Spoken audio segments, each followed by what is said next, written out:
We just got a first look on some of the new updates and customization options that are going to be coming to Kingdom Come Deliverance 2. On top of this, we also got a first look on the hardcore mode, which is in my opinion the most anticipated thing coming for this game. And on top of that, if you haven't played the first game yet, the hardcore mode, at least in that game, is what I would recommend for any player. And then we are still slated to get 3 DLCs in addition to all of this just within 2025. It's looking to be an insane year if you are a fan of this game. But before we get into all of these new updates and some specific details that we now have from Warhorse's most recent Twitch stream, thank you guys so much for over 1,000 subscribers, on the road now to 2,000 subscribers, so I really appreciate your guys' support. If you are new to the channel and you like gaming news, gaming reviews for RPGs and other games that I'm interested in, please like and subscribe if you like what you see here. Now let's get into the content. So first off, just with the customization options, these are going to be coming in mid-March, just in a couple weeks here, and these are going to be specific to Henry and his hairstyles and his beard because they're going to be adding barbers across the world of Bohemia. Now, these options aren't anything too crazy. They're going to be things that were pretty common in Bohemia back in the day, as most of the stuff in this game is pretty aligned with. You're definitely not going to be walking around looking like a Henrita.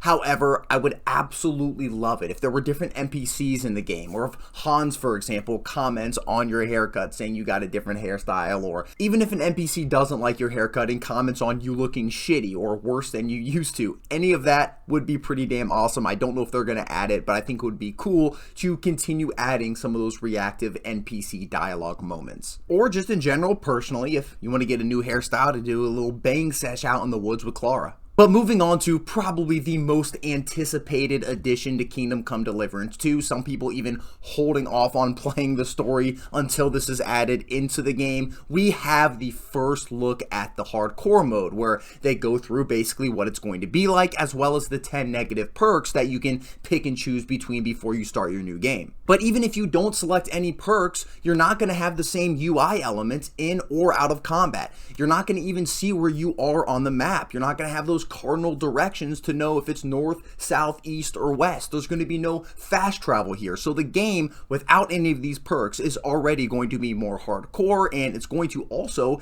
be more immersive. But going into the 10 perks that you're going to be able to choose and pick between before starting your hardcore mode adventure, the first one is Bad Back. Your character, Henry, is going to be carrying less, and every time you pick up any herbs or mushrooms, you're going to have a chance of straining your back, and you're going to have to hobble around for a while. With this perk, I'm going to have to just get my money up a different way, because there's no way I can do what I did in my main playthrough and not strain the hell out of my back consistently. I was gathering herbs for hours so I could just do alchemy for another couple hours and just grind potions and sell them shits. The next one is pretty standard. It's called Heavy Footed, and basically you're just going to be making more noise as you're walking around. The third perk here is called Numbskull, and basically you're just an idiot. 20% slower experience for everything. Honestly, this perk could have just been used in the main game, in my opinion. One of my very small critiques, and one of my only critiques of the original experience, was that you get a little bit overpowered too quickly.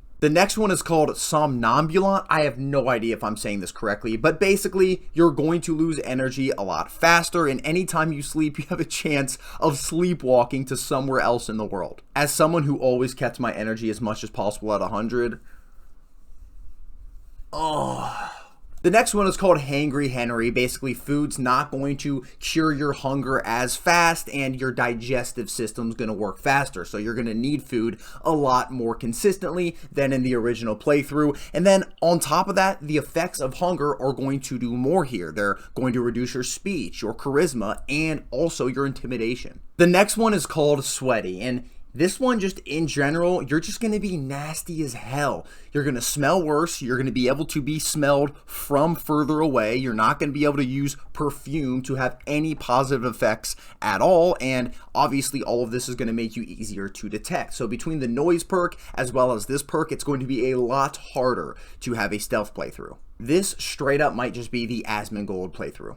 I wonder if you're going to smell so bad with this perk that you're going to wake up sleeping guards. That's going to change my playthrough drastically. The next perk here is called Picky Eater. All of your food items are going to spoil 25% faster, and then when gutting animals when you're out hunting, you're going to basically be getting half of the amount. The next one is called Bashful. You can't ask for any directions. It's going to be more difficult to find your way around, and besides that, he's a little bit shy talking to the women here, so we cannot use any extra bathhouse services. And then on top of that, his speech skill in general is going to go up a little bit less.